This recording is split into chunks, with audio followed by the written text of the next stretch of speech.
Olá pessoal, tudo bem? Aqui é o professor Supermalva. Vamos aí para mais uma videoaula. Mas antes de mais nada, vai lá, se inscreve no canal, ativa o sininho para não perder nada, dá aquele like positivo, não custa nada e ajuda bastante aí o canal a crescer, ajudar nossos outros colegas aí concurseiros também que estão fazendo faculdade, pós-graduação, né? Para que eles tenham acesso aí ao vídeo e possam auxiliar nos seus estudos, tá? Então se inscreve no canal, dá aquele like positivo e vem contigo. Pessoal, vamos lá. Nós vamos para a oitava e última parte dessa aula aqui que eu estou há dias já fazendo. E antes de mais nada, pessoal, só esclarecer aqui que eu tô com os olhos vermelhos, porque eu passei a madrugada preparando os conteúdos aí para concluir realmente essa aula e não dormi ainda, vou dormir daqui a pouco, aproveitando a pandemia aí para estar estudando, colocando tudo em ordem. Então, por isso que eu tô com os olhos vermelhos aqui, é de sono mesmo, tá? Daqui a pouquinho vou cair ali nos braços de Hipnos e dormir pra caramba. Mas antes de mais nada, vamos concluir aqui a aula.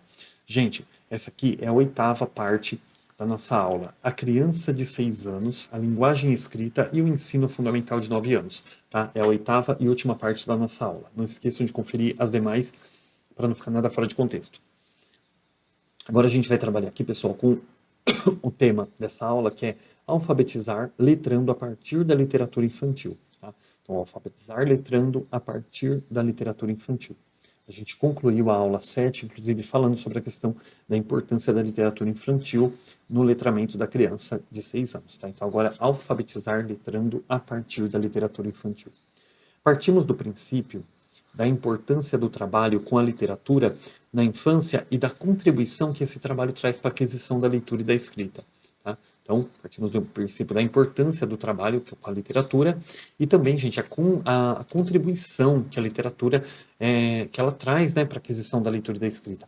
A gente trabalhou bastante esse tema, inclusive, na sétima aula. Eu concluí o finalzinho, a última parte ali da sétima aula, foi quando eu trabalhei bastante sobre isso. Eu não dá nem para me aprofundar muito, porque realmente a gente se aprofundou bastante aí no final da aula 7 acerca desse assunto, da importância de trabalhar com a literatura. Tá? Nós procuramos sempre incentivar o manuseio de livros de diferentes gêneros textuais e o convívio com diferentes portadores, né, de textos para melhor compreensão do uso social da escrita. Quando a gente fala de portadores, nós falamos portadores de textos, pessoal, são os formatos, né, de escrita, de textos ali, convites, calendários, guia comercial, história em quadrinho, livro de receita, fábula, poesia, conto de fada, né, esse tipo de coisa. Hoje a gente pode aí acrescentar o e-mail, né, conversas de WhatsApp, tudo isso aí são portadores de textos. Vamos lá. Em síntese, pessoal, foi desenvolvido um trabalho com textos literários em que o conto de fadas, os contos de fadas, eles foram também base para o conhecimento e o uso de vários gêneros e portadores de textos, tá? E as crianças tiveram a oportunidade de vivenciar experiências em que desempenharam um papel ora de leitores, ora de escritores, mesmo antes de estarem convencionalmente alfabetizadas, a partir de diferentes portadores de textos. Então, assim, quando a gente fala assim sobre textos literários, os contos de fadas aí eles são de extrema importância, porque aqueles contos de fadas clássicos lá dos irmãos Grimm, principalmente, né? Eles tinham essa preocupação de passar uma mensagem, né? Hoje você vai pegar um conto de fada, meu Deus do céu, você pegar aquela macha e o urso, dá vontade de dar um tiro na cara daquela menina, porque só enche o saco mesmo, não ensina nada de bom, ela só perturba o coitado do urso, né? O urso tá quase cometendo suicídio lá, porque não aguenta aquela menina. E os contos de fada antigamente não, eles tinham aquela. Hoje também, se você for falar é, dos contos de fadas de longa-metragem, por exemplo, pô, você pega hoje, gente, é uma coisa para ficar triste, na verdade, não é nem para rir, é para chorar. Porque você pega muitos contos de fadas hoje, que você pega o Shrek, por exemplo, gente, tem conteúdos até de um erotismo ali bem disfarçado, sabe? Bem implícito, não é explícito, né? Bem implícito ali nas musiquinhas, nas coisinhas em si, assim. Aí você fala, mas o Shrek é um esculacho, né? Um escracho ali com os contos de fada. Meu, mas se vocês pegarem hoje qualquer historinha de conto de fada, ela tem hoje. A Disney não, a Disney ainda tem aquele cuidado realmente de passar uma coisa bem pedagógica, né? Mas sai da Disney, tem os outros estúdios aí que as piadinhas, eu não consigo lembrar de nenhum desenho agora, mas a maioria dos desenhos hoje, que nem aquela coisa deu a louca na Cinderela, deu a louca na Branca de Neve, gente, eles têm umas piadinhas assim com umas conotações maliciosas, que é para quê? Para que o adulto dê risada. Porque hoje você pega, por exemplo, os adultos, né, esse gênero de longa-metragem de animação, ele invadiu muito o mundo dos adultos. Então os adultos vão, não é só os pais que levam as crianças, casais de namorado vão, amigos vão assistir os desenhos, né? Porque as temáticas aí têm ficado bem agradáveis. Só que para agradar os adultos, às vezes tem umas piadinhas ali, gente, que, meu, pelo amor de Deus, você olha para aquilo, nós que somos professores, que trabalhamos com crianças, pô, você vai passar um desenho, você vê a criança dando risada, aí você fica assim, tipo, coçando o bigode, olhando ali, falando, meu Deus do céu, que é isso, cara? Então são desenhos negativos, pessoal. Né? Você cata, por exemplo, a época do pica-pau, Tom e Jerry, os caras tacavam pau lá, rachavam a cabeça lá, assim, meu, o Zé Curubu lá subia aquele galão na cabeça. Então eram desenhos que não tinham compromisso com literário, não tinham compromisso de passar uma mensagem positiva, uma mensagem de altruísmo, de companheirismo, de cooperação com o colega ali. Mas os contos de fadas, aqueles clássicos mesmo, aquelas coisas bem da época dos irmãos Grimm, eles tinham realmente essa questão, essa preocupação de passar uma coisa positiva, uma imagem positiva, uma mensagem ali de cooperação, de altruísmo, de solidariedade, de companheirismo, né? Tinha essa preocupação. Então esses contos de fada que fala aqui, não é os contos de fadas de hoje, essas coisas modernas aí, cheio de mensagem subliminar. São aqueles contos de fada realmente que mostram ali que compensa você fazer o bem, compensa você ajudar. Quando você ajuda uma pessoa, aquilo te faz mais feliz, tá? E além dos contos de fadas, né, também foram base de conhecimento, aí, ó, o uso de vários outros gêneros e portadores de textos, tá? Deixa eu ver aqui.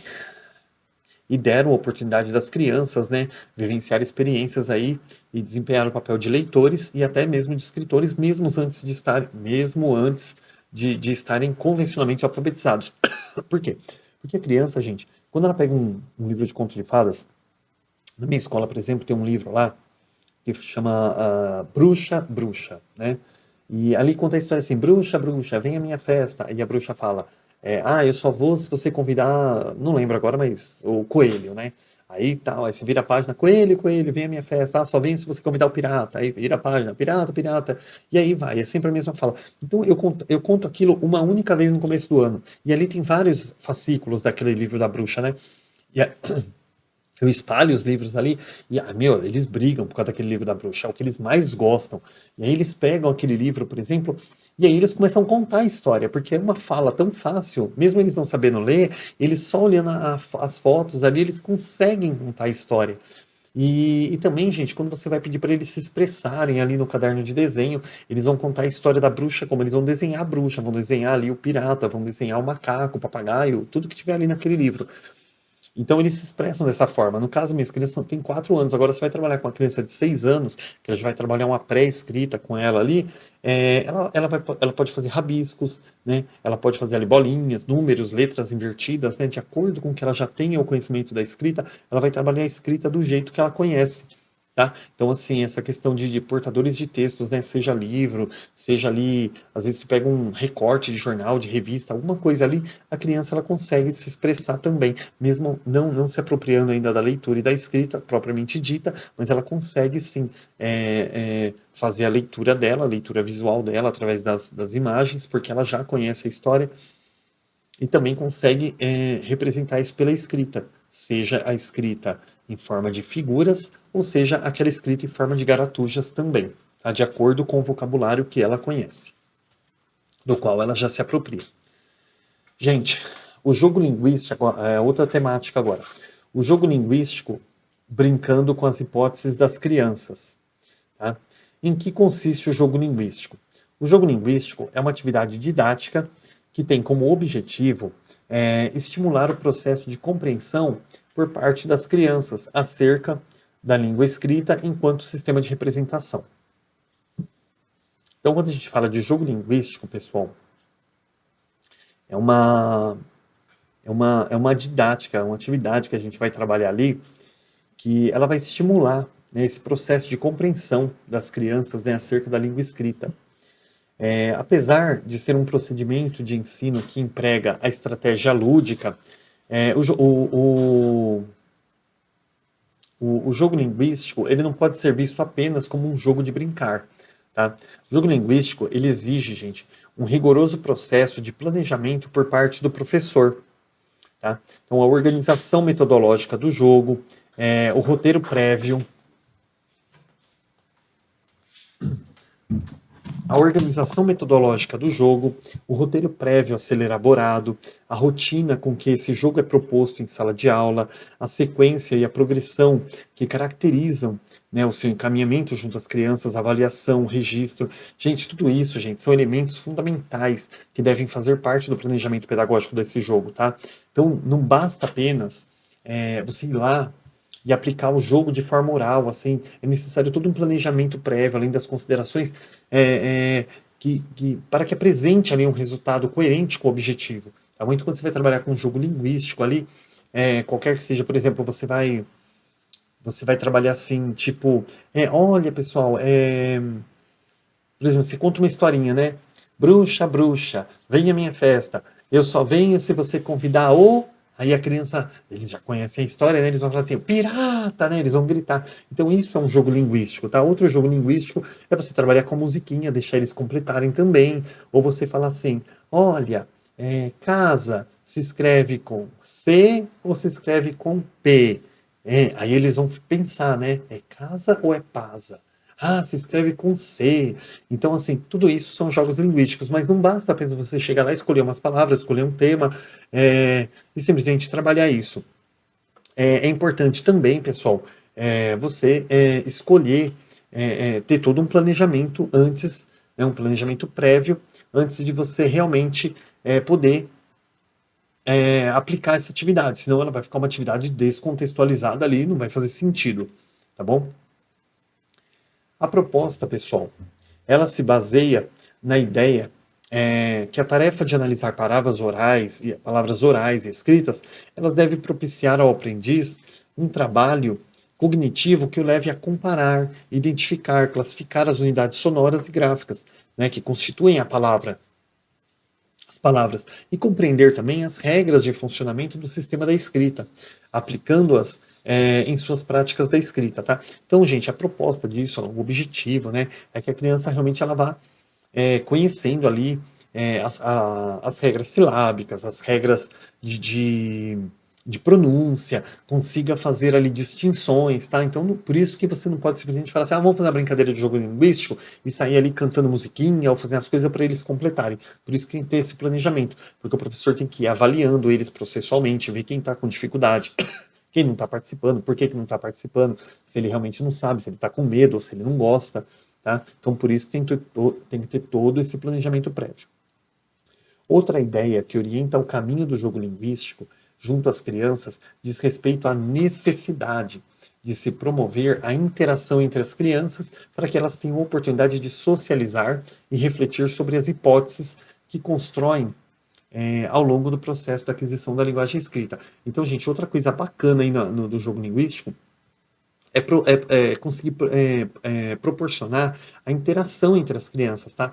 Por quê? Porque a criança, gente, quando ela trabalha com jogo linguístico, essas coisas assim, ela vai socializando com os demais colegas, tá? Então, é uma forma de você promover esse tipo de coisa. Muitas vezes você tem aquela coisa assim que uma criança não gosta da outra, uma criança ali, eu não quero sentar perto dele, eu não quero socializar com ele, e através da brincadeira, as pessoas acabam se unindo. Você pode ver, por exemplo, em época de Copa do Mundo, né? Você tem aquela coisa ali que o corintiano não gosta do palmeirense, o São Paulino, o Santista e o flamenguista com o Fluminense, e todo mundo ali se dá super mal. Chega na Copa do Mundo, você vai ver todo mundo se abraçando, né? Torcendo pelo Brasil. Então, gente, o jogo ele proporciona isso. Vocês têm, por exemplo, dar um exemplo aqui, por exemplo, quem assistiu o filme Invictus, conta a história do Nelson Mandela com Morgan Freeman, já tem uns 10 anos aí esse filme, e no finalzinho dele, quando eles estão ali no final da partida ali de rugby, inclusive foi a estratégia do Nelson Mandela no início do governo dele para unir, acabar realmente com aquela questão, aquela disputa racial que tinha entre negros e brancos ali, um odiando o outro, e ele descobriu que ele poderia unir eles através do rugby, através do esporte, né? Então ele investiu muito no rugby, que é um esporte muito comum lá na região da África. E a África do Sul tinha um dos piores times de rugby lá. Bom, gente, vale a pena assistir o filme. A questão é, ele realmente conseguiu ali unir, começando pela própria guarda dele, que não se davam bem, os guardas brancos com os guardas negros, e logo estava todo mundo ali interagindo. E no final do filme, pessoal, vem um spoilerzinho, mas como o filme tem 10 anos, não tem problema, né? que tá ali, por exemplo, final da Copa do Mundo, tem os policiais lá na frente do estádio e tal, e eles estão ouvindo aquilo do rádio do carro, né? Eu nunca vi carro da polícia ter rádio, mas tudo bem, lá tinha. Então eles estavam ali ouvindo o jogo através do rádio do carro ali, e tinha um garoto negro ali pegando umas latinhas e tentando ouvir o jogo, né? Porque o coitado era pobre, não podia estar no estádio, e o guarda já expulsa ele ali, fala, sai daqui, sai daqui. Aí o menino fica ali disfarçando, disfarçando, daqui a pouco o guarda vai lá, olha a sacola dele para ver o que tem dentro na sacola, se não tem uma bomba lá. Eu sei que, gente, quando acaba no final do jogo, que a África do Sul acaba ganhando, os guardas já estão pegando o menino, já estão jogando ele para cima, já está comemorando. Então, assim, gente, porque olha a interação que teve entre negros, brancos, entre guarda, aquela criança, através do quê? Da alegria, da felicidade, daquela interação, de estar participando ali de uma coisa legal, de uma coisa bacana. E é legal comemorar sozinho? Não é, né? Então, meu filho, qualquer um na hora ali de comemorar, qualquer um é amigo. E a mesma coisa você vai trabalhar quando você trabalha com jogo linguístico. Às vezes, aquelas crianças que não se dão bem, que brigam na sala, quando chega na hora de você falar isso, porque ali não tem um contra o outro, né? Não é um vai ganhar e o outro vai perder. São todos contra o professor ali, né? Então, quando o professor propõe esses desafios do jogo linguístico, assim, você acaba trabalhando essa interação, fazendo com que eles percebam que o coleguinha do lado ele não é inimigo, ele é uma criança legal, basta você dar uma chance para ele, tá? Então, isso é um outro ponto positivo do jogo linguístico, essa questão da interação da criança, essa socialização, elas têm a oportunidade de socializar, de refletir sobre as hipóteses que constroem o jogo, e a partir dali, gente, né, tudo fica mais fácil. Durante a realização do jogo, o professor faz perguntas sobre a escrita de palavras, né? Considerando o conhecimento que cada grupo tem a respeito do funcionamento do sistema da escrita. Então, assim, enquanto você está realizando o jogo, o professor ele vai fazendo perguntas sobre a escrita das palavras, ele vai dificultando ali, ele vai lançando desafios para que cada grupo ali, ele vai, de acordo com os desafios propostos, vão procurando vencer ali as suas dificuldades, tá? Essas perguntas, pessoal, elas geram problemas a serem resolvidos cooperativamente entre os membros de uma equipe. Dessa forma, elas estimulam as crianças a refletir sobre conflitos que integram o aprendizado da escrita. Ao mesmo tempo, é importante assegurar que as regras sejam respeitadas e que os integrantes das outras equipes respeitem o processo e a capacidade das demais equipes. Então, assim, pessoal, quando o professor vai lançando perguntas, ele vai colocando gerando desafios, problematizações, onde obriga os alunos a pensarem um pouquinho acerca das suas dificuldades, né? E dessa forma, tem grupos ali que vai ter mais facilidade, tem outros grupos que vão ter um pouco mais de dificuldade, e eles também têm que aprender a respeitar as regras e respeitar que cada grupo ali tem o seu andamento, então não vai ter aquela coisa de competitividade, eles vão ter que respeitar o andamento dos colegas, que não está se apropriando com a mesma velocidade que ele, tá?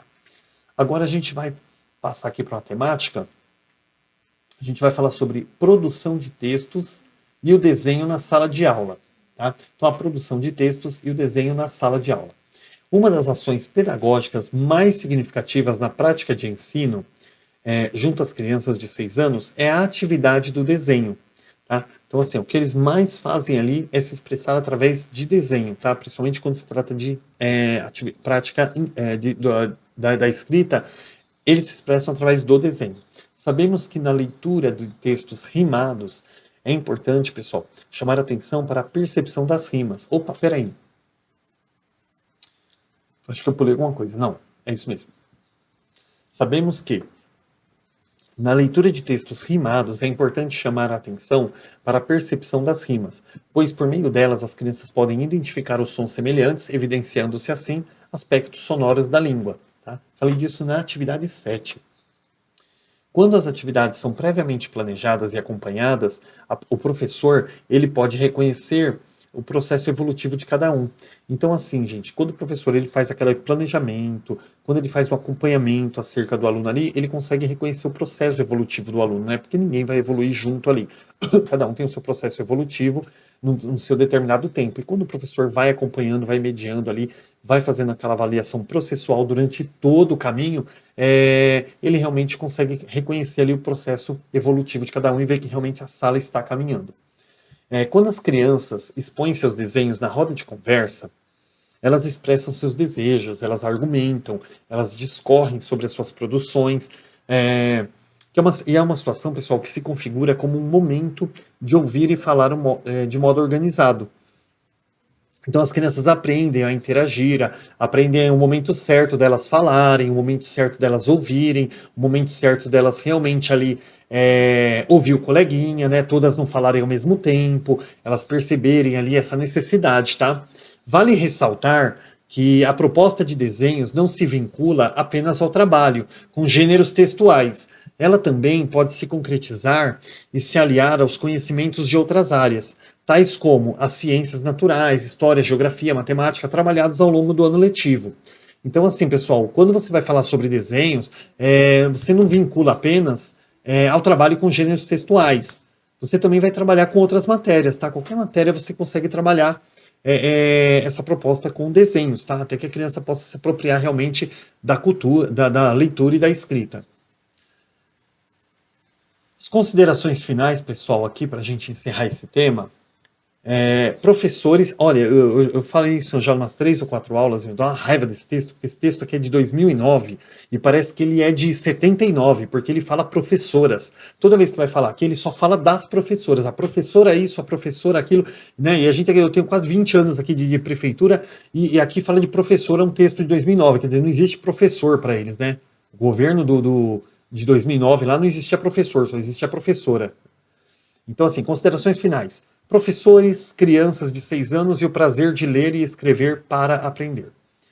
Sabemos também que os professores, ao assumirem no ensino fundamental as crianças dessa idade, eles enfrentam desafios e inúmeras dificuldades, né? Ao pensarmos nesses desafios e dificuldades, não podemos negligenciar o fato de que esse público pertenceu à educação infantil, que foi uma etapa de ensino com concepções de criança, aprendizagem, conhecimento, tempos e espaços diferenciados. Então hoje, pessoal, hoje assim, né, 2009, quando foi implantado aí o ciclo de 9 anos, aliás, 2007, se eu não me engano, foi implantado o ciclo de 9 anos. Então, né, na época, né, hoje já tem 12 anos isso, você tem que entender, o professor quando ele assume essa turma, ele precisa entender uma coisa, que essas crianças de 6 anos, elas, por muito tempo, elas passaram ali, elas eram uma idade que pertencia à educação infantil, e de repente você jogar essa responsabilidade delas, do ensino fundamental, que é um ensino completamente diferenciado, um pouco mais puxado ali para eles, então hoje, gente, tem que haver aí essa flexibilidade, o professor tem que considerar isso no planejamento dele, não é simplesmente chegar lá e, mas espera aí, deixa eu dar, peraí, acho que tem um buraco no meio dessa história. A criança de 6 anos, hoje ela tem 20, né? Então, mas, gente, precisa entender uma coisa, a criança de 6 anos não é assim, você pega a cultura, uma cultura você não apropria ela em 2 anos, 3 anos, a cultura é uma coisa que ela é muito gradativa, às vezes ela leva décadas para ela modificar.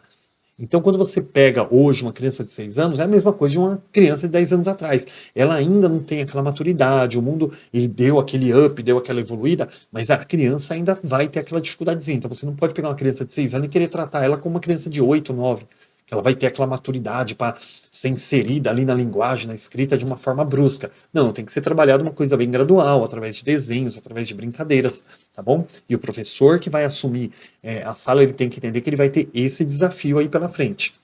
Estamos, pois, nossa, falei igual português, agora estamos, pois, dando prosseguimento a algo que se iniciou há muito tempo e que traz em si uma dimensão sempre presente na história da educação desse país, né? A luta pelo direito de uma educação de qualidade. Então, nós passamos aí quase aí, né, 200, 300, 400 anos aí com aquela educação tradicional, permeou aí por quase todo o século XX. Então nós temos aí aquela luta lá, né, tipo, aquele companheiro, a luta continua, né, pelo direito a uma educação de qualidade. Então a gente nunca vai cansar de lutar por essa educação de qualidade. Nessa perspectiva, as experiências, saberes e conhecimentos construídos na educação infantil acerca dessa criança, eles precisam, essas experiências, elas precisam ser mais do que considerados, né? Experiências, saberes e conhecimentos. Tem que ser mais do que considerados. Devem, sobretudo, servir de parâmetro para as práticas e as intervenções pedagógicas que se pretende construir com elas no novo ensino fundamental, tá bom? Uma questão é ruim quando tem essas questões grandes assim, a gente acaba meio que se perdendo no meio delas. Uma questão a ser considerada é que Não pode dar excessiva centralidade aos conteúdos pedagógicos, pessoal, em detrimento do sujeito e de suas formas de socialização. Então, assim, pessoal, você não pode ficar considerando dar aquela centralidade excessiva a conteúdos pedagógicos. Você tem que focar no sujeito, você tem que focar na realidade da criança, na realidade ao qual meio onde a escola está inserida. Você tem que considerar hoje, pessoal, que a diminuição das ruas para socializar, antigamente, quando nós aí que somos um pouquinho mais velhos, éramos crianças, a gente brincava na rua, brincava até tarde. Olha, eu lembro que minha irmã e eu, nós ficávamos no muro assim de casa e nós ficávamos brincando assim de apostar quem ganhava mais. Então, tipo assim, o carro que vinha do meu lado pro lado dela, né, era um ponto para mim. O carro que vinha do lado dela pro meu era outro ponto. E a gente ficava brincando gente, era uma coisa assim, parecia uma pescaria, porque era a coisa mais difícil. Era um carro a cada 5, 10 minutos que passava na rua, né? Hoje, houve uma diminuição dessas ruas, porque hoje parece que os carros foram dados de graça aí nos últimos 20 anos, né? Todo mundo tem carro hoje. Você pega aí, às vezes tem um mendigo na rua, ele não tem casa, mas ele tem um carro lá, né? Fantástico. Ele estaciona o carro na rua, assim, perto da barraquinha dele, e lá fica. Então todo mundo hoje tem carro. Então diminuiu muito essas ruas de socialização. As crianças hoje já não podem, não tem aquela liberdade de brincar igual nós tínhamos antigamente.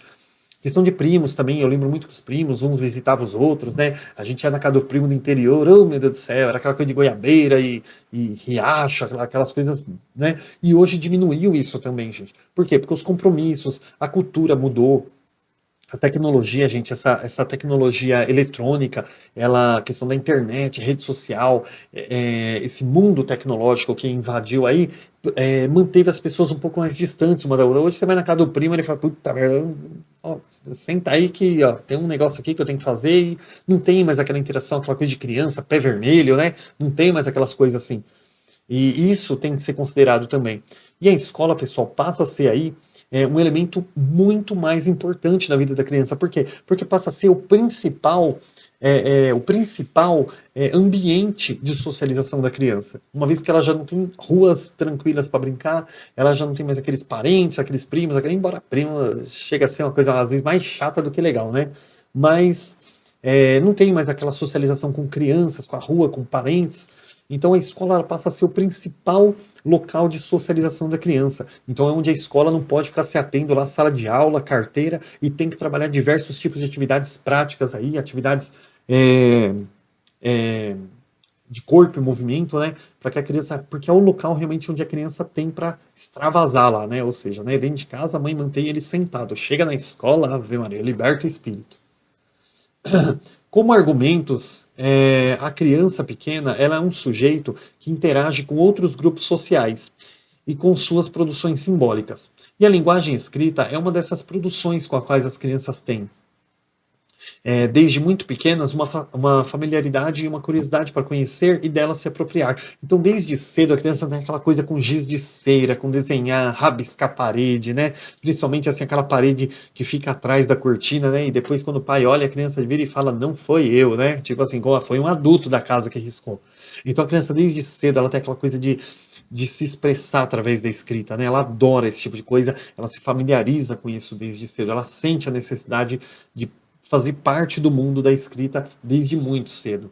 Entretanto, as famílias e os profissionais da educação, eles sabem que assegurar o aprendizado da leitura e da escrita tem sido um dos maiores desafios para a escola, principalmente considerando as trajetórias de fracasso na apropriação desse conhecimento por parte de um segmento importante da população.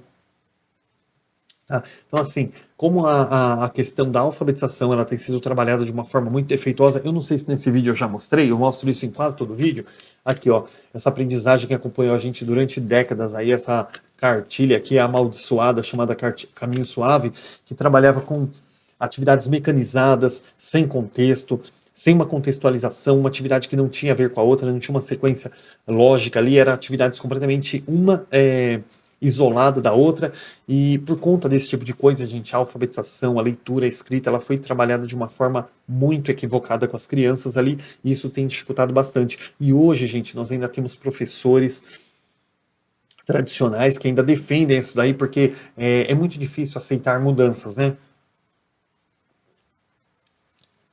Você pega aquele livro lá, que fala sobre quem mexeu no meu queijo, né? Que fala sobre mudanças, e mostra ali o quão é difícil as pessoas aceitarem mudanças, principalmente as pessoas mais velhas, que já estão acostumadas, às vezes está no fim da carreira lá, né? Não é no fim da vida, não, é no fim da carreira de professor. E aí ele fala assim, ah, não, aqui eu não vou mudar agora, não vou me especializar, não vou fazer isso. Então eles batem de frente mesmo com a transformação e eles defendem aquilo que eles trabalharam a vida inteira, porque para eles é cômodo. Eles fazem o trabalho deles com o pé nas costas, né? Eles não precisam ter trabalho, eles não precisam ir lá buscar a dificuldade da criança, trabalhar com a realidade da criança. Ele não precisa nem conhecer o aluno. Muitas vezes ele tem professor que chega assim, ó, principalmente professor que tem várias turmas. Muitas vezes o professor chega e fala assim, ah, como é seu nome mesmo? O professor não sabe nem o nome do aluno, gente. Então, assim, por conta dessas trajetórias de fracasso, aí, essas alfabetização equivocada que veio no decorrer dos anos, hoje a gente ainda enfrenta muita dificuldade para conseguir realmente implantar uma alfabetização significativa. Conclusão mais longa que eu já vi na minha vida. Para que as crianças se apropriem desse objeto do conhecimento humano, sem serem desrespeitadas na sua condição, é preciso mudar a história da escola, ou seja, a escola não trabalhar de forma mecanizada, a escola trabalhar a partir da realidade local. Ainda estamos no caminho da construção de uma educação formal que respeite os direitos da criança. E essa publicação não é a resposta para todas as questões, tá? Então, assim, quando a gente fala que a gente está no caminho da construção de uma educação formal, que respeite, respeite os direitos da criança, tá? Não é uma resposta para todas as questões, tá? É simplesmente o desejo de você construir algo significativo. Muito pelo contrário, tá? Ela foi, né? Esperamos aí, né, que seja mais um pequeno passo nessa direção, tá? Então é só um pequeno passo, não é a resposta, é o Messias aí para a salvação da educação. Nossa preocupação central, nossa deles, lá, dos autores que fizeram o texto, foi de elaborar um instrumento que auxiliasse os professores, né, aqueles que colocaram professoras, auxiliasse os professores a perceberem a criança como um sujeito, que sabe algo sobre o mundo da escrita e, sobretudo, alguém que deseja se apropriar desse objeto do conhecimento. Então, a criança, gente, ela é um sujeito que ela tem, sim, um contato com a escrita, com a leitura, desde muito cedo, e ela quer se apropriar disso de forma integral, tá bom? E nós temos que considerar isso. Buscamos ainda elaborar um material que respaldasse, teoricamente, as opções metodológicas, né, dos professores. Finalmente, com essa publicação, nós esperamos ter contribuído para a ampliação de importantes conceitos e, sobretudo, ter proporcionado reflexões acerca do processo de apropriação da linguagem escrita pela criança de 6 anos de idade. Então, assim, gente, através desse texto, o pessoal espera aí ter feito uma boa contribuição para a ampliação de importantes conceitos que pode, gente, proporcionar reflexões, garantir ali um processo de apropriação adequado da linguagem da escrita pela criança de 6 anos, tá bom? Esperamos ainda que a língua escrita possa ser compreendida como uma ferramenta que deve interagir com o universo infantil, com a maneira da criança se apropriar do mundo e não como mundo escolar a ser aprendido, a ser usado no futuro, nas próximas etapas escolares. Então, a linguagem escrita, gente, que ela possa ser compreendida como uma ferramenta para interagir na vida da criança, no universo da criança, que possa ajudar a criança ali a se desenvolver, e não que seja uma ferramenta de conteúdo escolar, que a criança aprende a ler e escrever porque ela tem que passar de ano, fazer provas só por isso. Não é uma forma, uma ferramenta de trabalhar na escola. É uma ferramenta para a vida, uma ferramenta para o seu desenvolvimento intelectual. Tá bom? Pessoal, finalmente aí depois de 8 aulas aí, acabamos esse texto. Meu Deus do céu, vamos passar para o próximo aí, tá? Então, qualquer dúvida, pessoal, vá fazendo as anotações aí durante as aulas, tá? Volta um pouquinho, tiver mais alguma dúvida, coloca no comentário. Assim que eu visualizar, o que tiver ao meu alcance aí, vou estar auxiliando vocês também. Bons estudos e até a próxima aula.